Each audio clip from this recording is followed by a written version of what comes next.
नमस्ते बच्चों।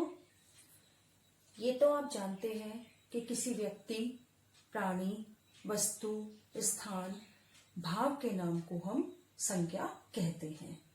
संज्ञा 3 टाइप्स की होती है। फर्स्ट वन है व्यक्तिवाचक संज्ञा जो प्रॉपर नाउन होता है। सेकंड है जातिवाचक संज्ञा जिसे हम कॉमन नाउन कहते हैं। और थर्ड है भाववाचक संज्ञा जो एब्स्ट्रैक्ट नाउन के नाम से जाना जाता है। आज हम करेंगे जातिवाचक संज्ञा। जाति, जिसके नाम से ही पता चल रहा है एक पर्टिकुलर जाति का, एक पर्टिकुलर कास्ट का, एक पर्टिकुलर ग्रुप का जो हमें बोध कराती है। मतलब इसमें हर चीज ग्रुप में होती है जिससे स्पेसिफिक पर्सन या स्पेसिफिक थिंग या स्पेसिफिक प्लेस का पता नहीं चलता। मतलब एक नाम ऐसा होता है जिससे हमें समझ आता है कि ये नाम उस चीज से रिलेटेड है, लेकिन पर्टिकुलरली उसके अंदर क्या स्पेसिफिक चीज है वो हमें समझ में नहीं आती। इस जाति का मतलब होता है कैस्ट। ठीक है। एक और जाति होती है हिंदी में जो हम ऐसे लिखते हैं, जिसका मतलब होता है गो। दोनों की स्पेलिंग में डिफरेंस है। यहाँ पर बड़ी ई की मात्रा है, यहाँ पर त के साथ छोटी ई की मात्रा है। तो जातिवाचक संज्ञा का जो त होता है, जिसका मतलब कास्ट होता है, वो इस तरीके से लिखा जाता है, यानी एक पूरे ग्रुप का बोध कराता है। एक ही प्रकार के प्राणियों, व्यक्तियों, वस्तुओं तथा स्थानों का बोध। मतलब कुछ शब्द ऐसे होते हैं जिससे हमें पता चलता है कि ये एनिमल है, ये बर्ड है। मतलब हम उनकी कैटेगरी में उनको डिवाइड कर सकते हैं। ये ह्यूमन बीइंग है, ये थिंग है, ये प्लेस है। लेकिन वहां पर पर्टिकुलर उस प्लेस का नाम, उस वस्तु का नाम, उस प्राणी का नाम या व्यक्ति का नाम नहीं होता। तो ऐसे शब्दों को हम जातिवाचक संज्ञा में रखते हैं। जैसे प्राणी। प्राणी मतलब जिसमें हम इंसेक्ट, बर्ड, एनिमल सभी काउंट करते हैं। तो प्राणी। पक्षी। अब हमने एक सेंटेंस में पक्षी वर्ड यूज किया जिसका मतलब होता है बर्ड। लेकिन कौन सा पक्षी है? वो पिकॉक भी हो सकता है, कबूतर पिजन भी हो सकता है, क्रो भी, स्पैरो, पैरट, कोयल, कुछ भी हो सकता है। लेकिन हमें उस स्पेसिफिक बर्ड का नाम नहीं पता। तो अगर पक्षी वर्ड यूज हुआ है किसी सेंटेंस में और हमसे कहा जाता है जातिवाचक संज्ञा फाइंड आउट करो, तो पक्षी एक जातिवाचक संज्ञा में काउंट होता है। नेक्स्ट है जानवर, एनिमल। अब कौन सा एनिमल है? शेर, टाइगर, लायन, टाइगर, हिरन, एलिफेंट, कौन सा एनिमल है हमें नहीं पता। तो इसलिए जानवर भी जातिवाचक संज्ञा की कैटेगरी में आएगा। नेक्स्ट है कीड़ा। कीड़ा मतलब होता है इंसेक्ट। वो थोड़ा बड़ा भी हो सकता है, थोड़ा छोटा भी हो सकता है। तो इंसेक्ट भी, हमें पर्टिकुलर इंसेक्ट का नहीं पता, तो इसलिए कीड़ा वर्ड भी जातिवाचक संज्ञा में आएगा। नेक्स्ट है व्यक्ति। व्यक्ति मीन्स पर्सन। अब उसमें लेडी भी काउंट हो सकती है, जेंट्स भी, बच्चा भी, बच्ची भी, सभी काउंट होते हैं। अब यहाँ पर मैंने लिखा है माँ। माँ मतलब मदर, पर किसकी मदर है, कौन सी माँ है, हमें नहीं पता। तो माँ वर्ड जातिवाचक संज्ञा का एग्जाम्पल है। ऐसे ही लड़की। कौन सी लड़की है, किसकी लड़की है, नहीं पता। बेटी, किसकी बेटी है, बेटी मतलब डॉटर, किसकी बेटी है या बेटा। सन, किसका सन है, हमें कुछ नहीं पता, क्योंकि यहाँ पर पर्टिकुलर कोई नाम नहीं दिया हुआ है कि राहुल मेरा बेटा है। अगर ऐसा सेंटेंस होता तो राहुल तो व्यक्तिवाचक संज्ञा होता, लेकिन बेटी जो है या बेटा जो है वो जातिवाचक संज्ञा में काउंट होगा।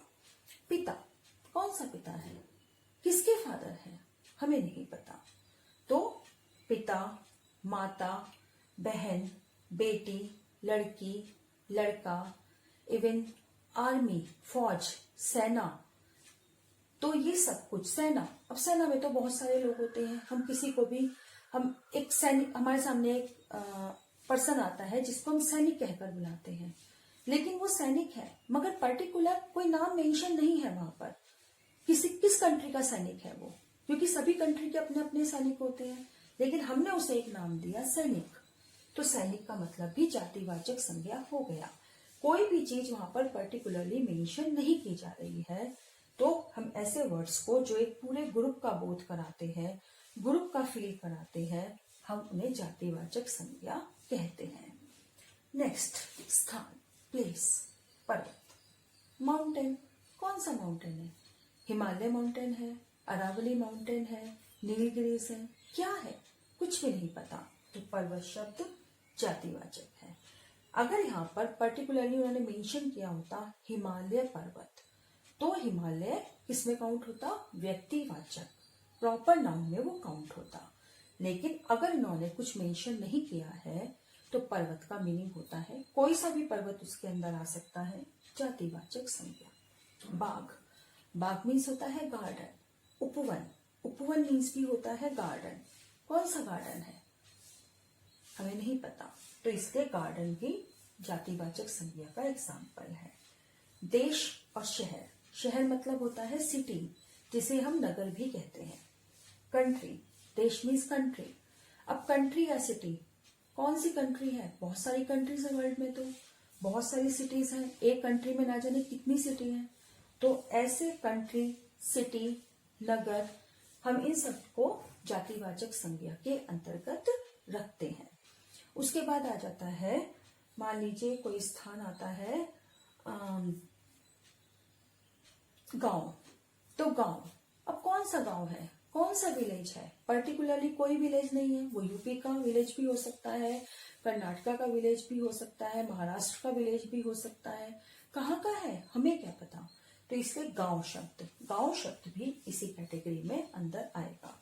ऐसा नहीं है पर्टिकुलरली यही वर्ड्स है, कुछ और एग्जाम्पल्स भी हो सकते हैं, एक्सेट्रा। मतलब आपको ये देखना है कि वो किसी पर्टिकुलर चीज का बोध कराते हैं या फिर सिर्फ एक मतलब ग्रुप का बोध कराते हैं। अगर पर्टिकुलरली है तो वो कहा जाएगा व्यक्तिवाचक संज्ञा में, लेकिन अगर एक ग्रुप का बोध कराते हैं तो वो जातिवाचक संज्ञा में आएगा। नेक्स्ट है वस्तु। वस्तु क्या होती है? थिंग। फर्स्ट वन है कार। अब कोई सी भी कार हो सकती है, BMW हो सकती है, मारुति हो सकती है, और होंडा सिटी हो सकती है, कुछ भी हो सकती है कार। लेकिन हमें क्या पता, हो सकता है वो हमारी कंट्री की कार हो सकता है वो बाहर की कंट्री की कार हो, कोई छोटी कार हो, बड़ी कार हो, कोई सी भी कार हो, कार का कोई भी ब्रांड हो, लेकिन वो कार का एक ग्रुप बताता है, पूरे कार की चीज, मतलब कार के पूरे उसको बताता है ग्रुप को, तो वो जातिवाचक संज्ञा में आएगा।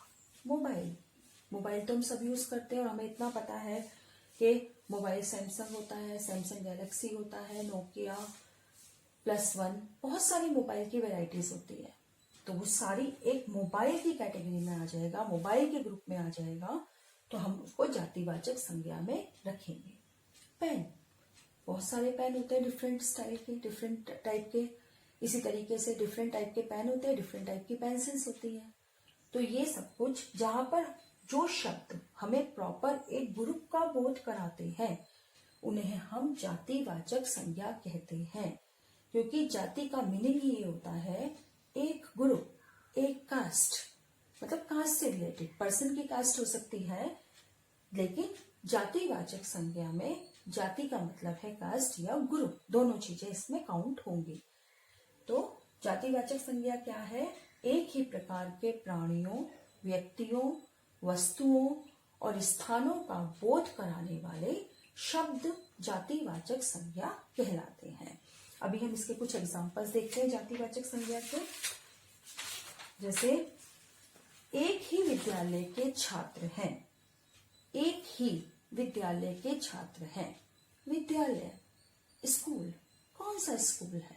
पर्टिकुलरली कोई नाम इन्होंने मेंशन नहीं किया है, तो विद्यालय वर्ड हो गया जातिवाचक संज्ञा।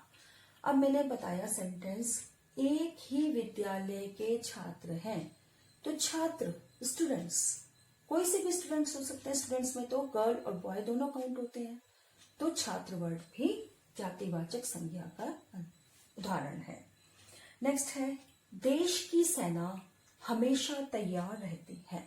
सेना, आर्मी और देश दोनों ही वर्ड क्या है? जातिवाचक संज्ञा के एग्जाम्पल हैं, क्योंकि कौन से देश के हैं हमें नहीं पता, सेना कौन सी है हमें नहीं पता। तो इसलिए दोनों वर्ड देश जो आएगा वो स्थान में आएगा और सेना जो आएगी वो व्यक्ति में आएगी, क्योंकि सेना आर्मी जो है पर्सन्स की बनाई जाती है, लोग कलेक्ट किए जाते हैं उसके लिए, तो इसलिए वो व्यक्ति की कैटेगरी में आएगी। नेक्स्ट है उसने मेरी पुस्तक लौटा दी। लौटा मतलब रिटर्न कर दी। पुस्तक बुक, कौन सी बुक है? स्टोरी बुक भी हो सकती है, कोई नॉवल हो सकता है, कोई ग्रंथ हो सकता है, कोई रिलीजियस बुक हो सकती है, कुछ भी हो सकता है, हमें नहीं पता। तो इसलिए पुस्तक वर्ड जातिवाचक संज्ञा का एग्जाम्पल है। नेक्स्ट है माँ सब बच्चों को प्यार करती है। माँ सब बच्चों को प्यार करती है। माँ व्यक्ति, मैंने अभी बताया माँ, किसकी माँ है, कौन सी माँ है, हमें नहीं पता। तो इसलिए माँ और बच्चे, कौन से बच्चे हैं, कितने बच्चे हैं, लड़की है लड़का है, कुछ भी नहीं पता। तो इसलिए बच्चे वर्ड भी जातिवाचक संज्ञा का एग्जाम्पल है। नेक्स्ट है उस गांव में बहुत हरियाली है। उस गांव में बहुत हरियाली है। गांव विलेज, कौन सा विलेज है? यूपी का है, कर्नाटका का है, या महाराष्ट्र का है, या केरला का है? कहाँ का गांव है वो, नहीं पता। तो इसलिए जातिवाचक संज्ञा है गांव।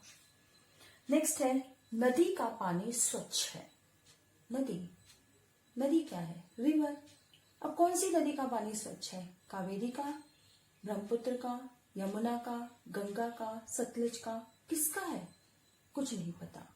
तो इसलिए रिवर जो है, नदी जो वर्ड है, वो जातिवाचक संज्ञा का एग्जाम्पल है। लेकिन वो किस कैटेगरी में आएगी? व्यक्ति में आएगी? नहीं। प्राणी में? नहीं। वो वर्ड आएगा स्थान में, क्योंकि नदी एक प्लेस है। नेक्स्ट है मैंने आज नया मोबाइल खरीदा।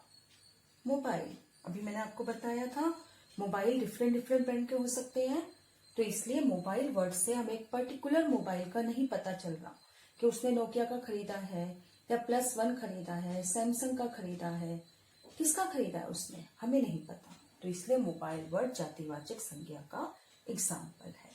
अगर वो कहती है आज मैंने नोकिया का मोबाइल खरीदा, तो नोकिया पर्टिकुलर वर्ड है, तो इसलिए हम नोकिया को कहां पर करेंगे? व्यक्तिवाचक संज्ञा में। ऐसे ही पेड़ पर पक्षी बैठे हैं। अब यहाँ पर 2 वर्ड हैं इस सेंटेंस में जो जातिवाचक संज्ञा के एग्जाम्पल हैं। बताएंगे आप कौन सा है?